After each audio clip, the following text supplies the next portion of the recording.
Hai guys, kembali lagi di channel ini.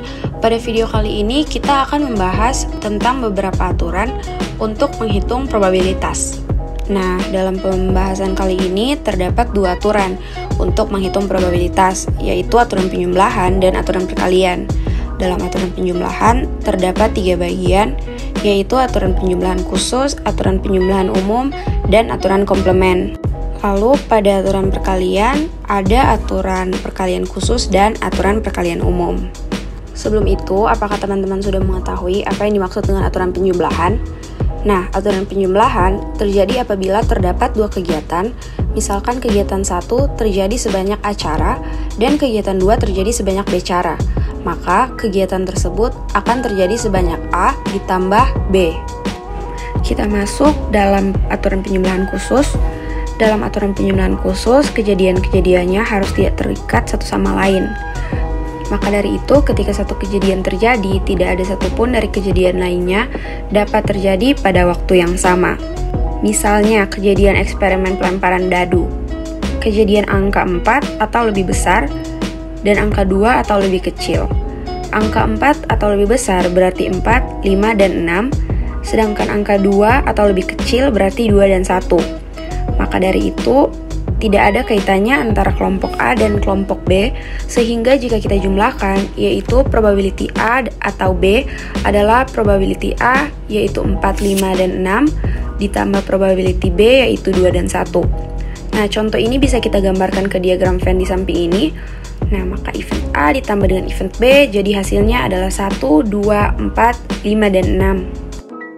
Yang selanjutnya ada aturan penjumlahan umum. Aturan ini, jika A dan B adalah dua kejadian yang tidak saling lepas, maka probability A atau B adalah probability A ditambah probability B dikurangi probability A dan B.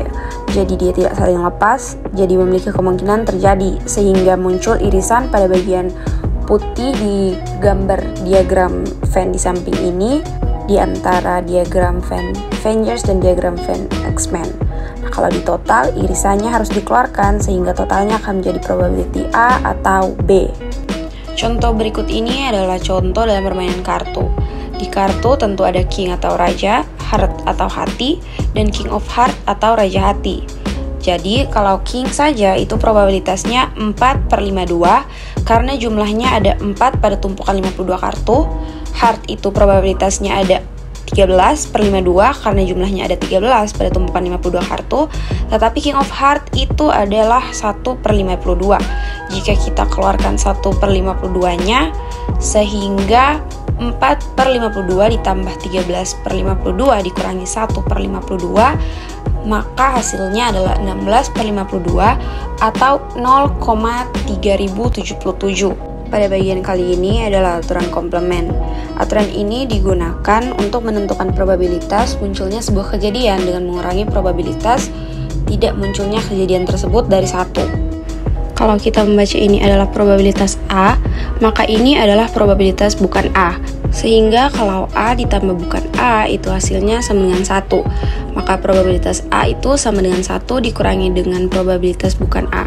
Sehingga kalau pada gambar di samping ini secara keseluruhan adalah 1, dan pada diagram Venn ini event A dan sisanya adalah bukan A. Probabilitas gabungan. Probabilitas gabungan ini adalah probabilitas yang dapat mengukur kemungkinan dua kejadian atau lebih akan terjadi secara bersamaan. Misalnya, ini adalah probabilitas gabungan A dan B yang kemungkinan terjadi secara bersama-sama. Probabilitas gabungan ini disimpulkan dengan probabilitas A dan B atau probabilitas A dikali dengan probabilitas B. Berikut ini adalah contoh aturan perkalian, yaitu sebuah survei dari American Automobile Association atau AAA menyatakan 60% dari anggotanya melakukan pemesanan pesawat tahun lalu. 2 anggota dipilih secara acak. Berapakah probabilitas keduanya melakukan pemesanan pesawat tahun lalu? Nah, penyelesaiannya yaitu yang pertama, probabilitas anggota pertama yang melakukan pemesanan pesawat tahun lalu adalah 0,60, yang dituliskan probabilitas R1 sama dengan 0,60. Selanjutnya, probabilitas bahwa anggota kedua yang dipilih melakukan pemesanan juga 0,60, sehingga probabilitas R2 sama dengan 0,60. Karena jumlah anggota AAA sangat besar, Anda mungkin menganggap R1 dan R2 adalah saling lepas. Maka dari itu, kita menggunakan rumus probabilitas karena jumlahnya sangat besar sehingga diasumsikan saling bebas. Nah, jika tadi di aturan perkalian dikatakan bahwa R1 dan R2 saling bebas, bagaimana jika mereka tidak saling lepas? Itu disebut saling bergantung. Nah, contoh dari konsep ini, misalnya terdapat 10 kaleng soda di dalam kulkas, 7 soda biasa, dan 3 soda diet. Sebuah kaleng diambil dari dalam kulkas. Probabilitas mengambil soda diet karena jumlahnya 3, maka 3/10. Dan probabilitas mengambil soda biasa adalah 7/10. Lalu kaleng kedua diambil dari dalam kulkas tanpa mengembalikan kaleng pertama. Itu berarti jika yang tadi saling bebas, yang sekarang ini diambil satu kaleng tetapi tidak dikembalikan, berarti tergantung dengan adanya kaleng yang diambil tadi. Probabilitas yang kedua adalah soda diet tergantung pada apakah kaleng yang pertama tadi yang diambil adalah soda diet atau soda biasa. Itulah bedanya dengan perkalian yang biasa tadi. Probabilitas bahwa yang kedua adalah soda diet adalah awalnya 3/10, sekarang diambil tapi kalengnya tidak dikeluarkan, maka kemungkinan yang pertama adalah 2/9 untuk soda diet. Kenapa? Jika kaleng yang pertama diambil itu soda diet, sehingga tinggal 2 saja, atau tetap 3/9. Kenapa? Karena mungkin yang diambil adalah soda biasa. Karena yang tersisa dalam kulkas adalah 9, maka 3/9.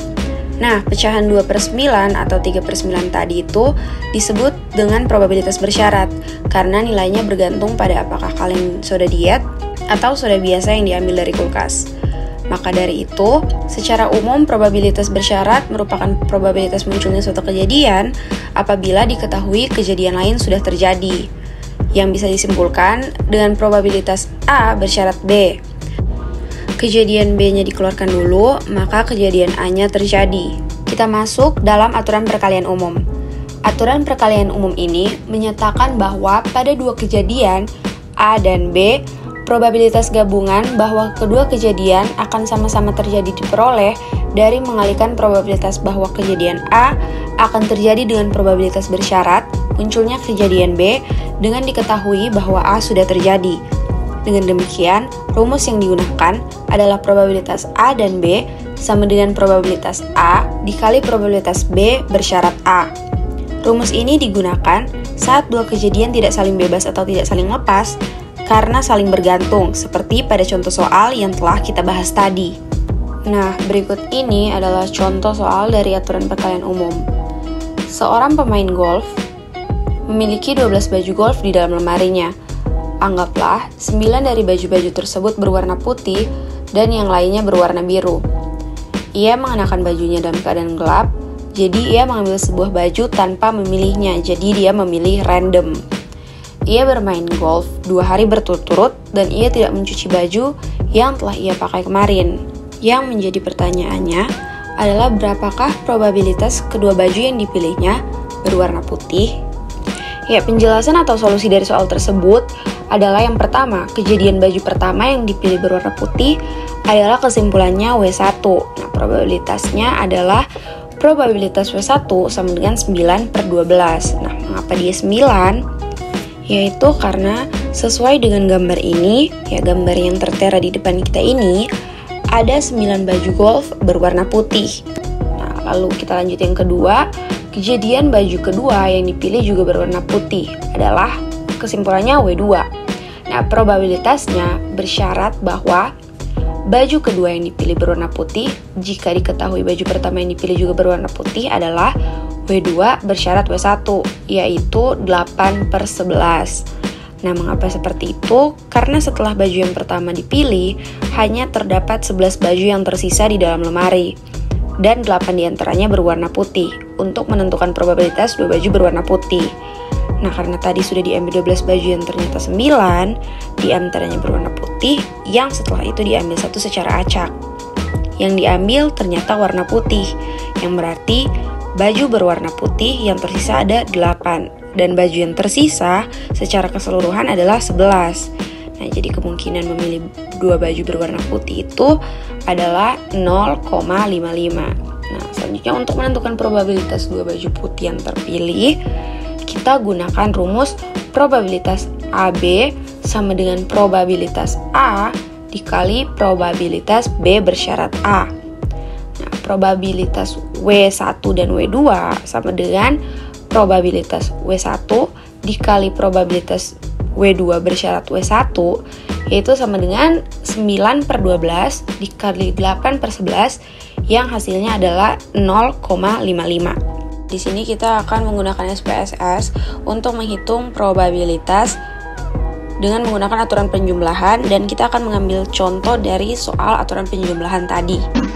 Yang pertama kita akan masukkan nama, untuk kita sesuai dengan soal kita akan masukkan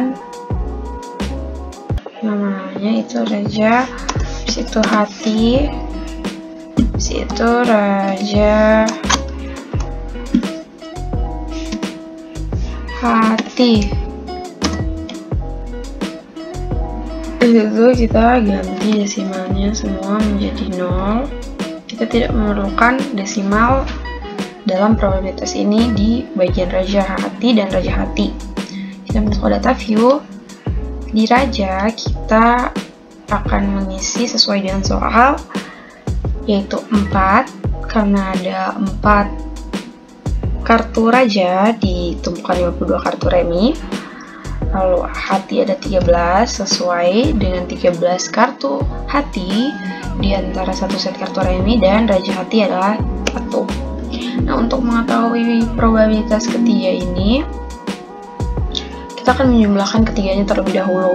Kita pencet transform, kita cari transform, kita compute variable. Lalu di sini kita ketik hasil sebagai target variabelnya, lalu kita drag saja Raja, kita tambah dengan Hati, lalu kita kurangi dengan Raja Hati, karena sudah sesuai dengan apa yang ada di rumus, yaitu probabilitas A ditambah probabilitas B dan dikurangi probabilitas A dan B. Lalu di sini kita oke saja. Di sini kan muncul 16. Nah, 16 desimalnya 0-nya 2. Kita ganti di variable Q. Kita tidak akan menggunakan desimal di hasil kali ini. Lalu kita buka kembali data view-nya ya. Seperti yang diharapkan, 16. Lalu untuk mengetahui lebih lanjut probabilitasnya dari kartu-kartu ini, dari 16 hasil ini, nah di sini kita masuk lagi ke transform, kita compute variable lagi, dan di sini kita reset dulu terlebih dahulu. Nah, lalu kita masukkan di sini menjadi probabilitas ya. Target variabel kita sudah rubah jadi untuk probabilitas. Lalu kita masukkan hasil, kita masukkan di numeric expression, lalu kita bahagi 52. Kenapa dia 52? Itu karena dari secara keseluruhan isi seluruh kartu di dalam set kartu remi ada 52. Lalu kita oke. Di sini hasilnya 31 ya kan. Nah, itu karena kita di variable view hanya meminta desimal 2. Kita ganti sesuai dengan jawaban yang telah kita temukan, yaitu 4. Ada 4 desimal di belakang ya kan. Nah, mari kita buka kembali data view. Ya, sesuai dengan soal, yaitu 0,3077, karena tidak bisa ditulis jadi hanya titik 3077. Sekian, ini adalah contoh probabilitas menggunakan SPSS dari aturan penjumlahan.